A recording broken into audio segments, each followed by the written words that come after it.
O gün yaxşı gördün, Leysan qardaş. Qardaşlar, köməyinizə ehtiyacım var, xəstəm var. Gücünüz çatdığı qədər kömək eləyin də mən.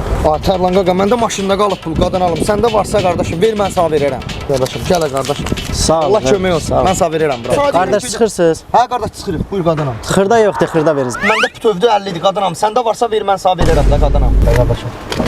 Ha, qardaş, maşın hazırdır, qadan al. Hazırdır qardaş, maşın hazırdır. Bir də posterimdən çıxardıq da. Yox qardaş, bizə postermin nə gəlsin? Sən mənə ver, mən sağ verərəm də, qadan alım. Mən sağ qaytaracağım da sözü, mən sağ verəcəm. Bax, qəşəng yerdə, xətayı. Mən qardaşım, biz 4 nəvəl elədi. 52 manat elədi. 52 manat mən qardaşım. Ayda, sən şalvar demişdim, köynə şalvarımın cibində qaldı, mənim qardaşım. Şalvarına qalıb? Hansı şalvarına qalıb? Ay vicdansız. O şalvarda qalıb. O şalvarda qalıb. Yoxsa bundadır? Neçə gündür sən məni yiyib dalamısan, hə? Hə, bundadır. Ayda, dollardır. Dollardır? Problem yoxdur. Ver bura. Vicdansız. Elə.